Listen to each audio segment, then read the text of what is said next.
वज़ीर-ए-आज़म से पाकिस्तान में तैनात चीनी सफ़ीर की मुलाकात, इक़्तिसादी और सिक्योरिटी ताउन से मुताल्लिक़ उमूर पर तबादला ख्याल। वज़ीर-ए-आज़म ने चीनी सफ़ीर को चीनी साल नौ की मुबारकबाद दी। कहा कि उम्मीद है नया साल दोस्ती के रिश्ते को मज़ीद मजबूत करेगा और दोनों ममालिक के अवाम के लिए खुशहाली लाएगा। चीनी सफ़ीर ने वज़ीर-ए-आज़म और पाकिस्तानी अवाम का शुक्रिया अदा किया।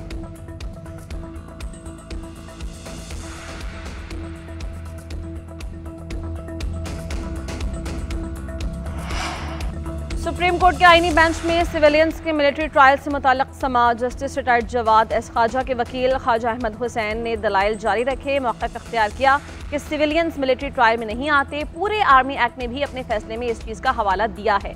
जस्टिस मुसरत हिलाली ने इस्तफसार किया कि 9 मई और 16 दिसंबर वाले सिविलियंस में क्या फ़र्क है। ख्वाजा अहमद हुसैन ने जवाब दिया कि 16 दिसंबर वाले दहशतगर्दी के वाक़यात में मुलव्विस थे, उनके ट्रायल के लिए बाद में तरमीम करना पड़ी थी, फिर उनके ट्रायल हुए थे। जस्टिस जमाल खान मंदोकल ने रिमार्क्स दिए कि FB अली केस में मुतनाज़ हुआ था कि ये भी हो सकता है, वो भी हो सकता है। आजकल हम इसमें भी आ गए हैं कि कोई सियासी जमात इस तरह की हरकत करे तो क्या होना चाहिए।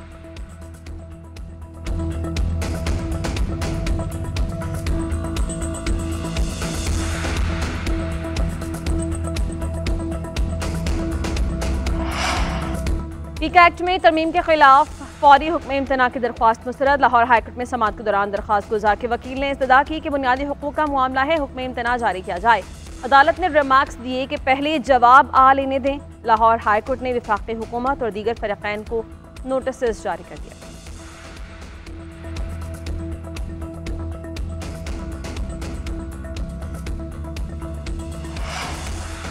मुतनाज़ पीका एक्ट नामंजूर। Pakistan federal of union journalists का आज मुल्क गिर एहतजाज। सहाफ़ी तंजीमों की ज्वाइंट एक्शन कमेटी की हिमायत, मुजाहिरों में शिरकत का ऐलान कर दिया। PBA, CPNE और ANPS तंजीमों का भी एहतजाज में शिरकत का फैसला। सहाफ़ी रहनुमाओं ने कहा उजलत ने बिल मंजूर करवाया जो हुकूमती अज़ाइम और बदनीयती का वाज़ेह सबूत है।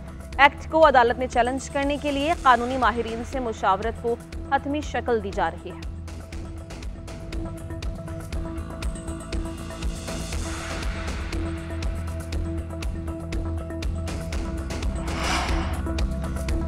कुर्रम तनाज़े पर अमन कमेटी और नुमाइंदीन का ग्रैंड जरगा आज होगा। अमन मुआहिदे पर अमल दरामद का जायजा लिया जाएगा। असलहा जमा करवाने और मजीद बंकर्स मिस्मार करने का मामला भी ज़ेर बहस आएगा। जरगे को विभिन्न नुकसानात की इजाले से मुताल्लिक़ पेशरफ्त से आगाह किया जाएगा। चीफ सेक्रेटरी खैबर पख्तूनख्वा जरगे की सरबराही करेंगे। IGKP, कमिश्नर कोहाट और सिक्योरिटी हुकाम भी शरीक होंगे।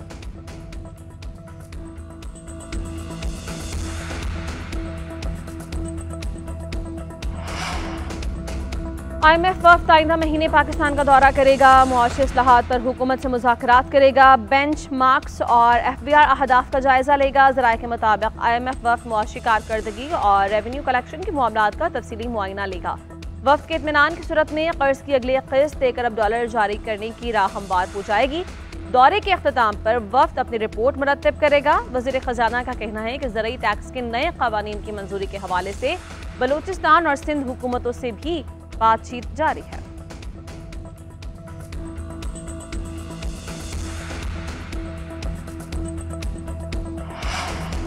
फैसल वावदा का FBR अफसरान पर जान से मारने की धमकी का इल्जाम। Inland revenue service officers association की फैसल वावदा के इल्जामात की तरदीद। कहा सरकारी गाड़ियों की खरीदारी पर जान से मारने की धमकियां बेबुनियाद हैं। इल्जामात सरकारी मुलाजमीन की साख को दागदार करने की कोशिश है। फैसल वावदा इल्जामात को सबूत के साथ पेश करें। गैर तस्दीक़शुदा इल्जामात को अवामी तौर पर नशर करना इदारों की साख को नुकसान पहुँचाना है। शफाफियत, एहतसाब और कानून की हुक्मरानी के अज़्म का इयादा करते हैं। सेनेट की क़यादत और मुतल्लिक़ा हुकाम को हल करें। ज़रूरत पड़ने पर अदालती फोरम पर भी जाएंगे।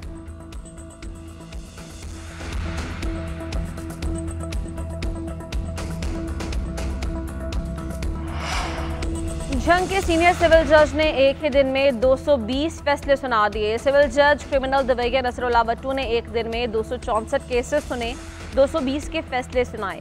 जज ने रात गए तक अदालत लगाई। प्रोसिक्यूशन और वकला के दलाइल भी सुने। मुख्तलिफ मुकदमात की समाअत के दौरान 2,70,000 रुपए के जुर्माने भी आयद किए गए।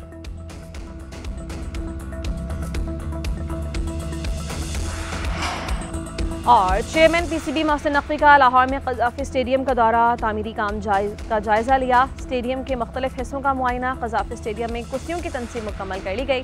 4 माह की रिकॉर्ड मुद्दत में नया स्टेडियम जदीद सहूलियात से मुकम्मल आरास्ता किया गया। मोहसिन नकवी ने कहा कि स्टेडियम का इफ्तिताह ज़रूरी है कि पहले हफ्ते में ही हो। मजदूरों से मुलाकात की, दिन रात काम करने पर शाबाश दी। 8 फरवरी को सरफराज सिरिस का मैच देखने की दावत दी।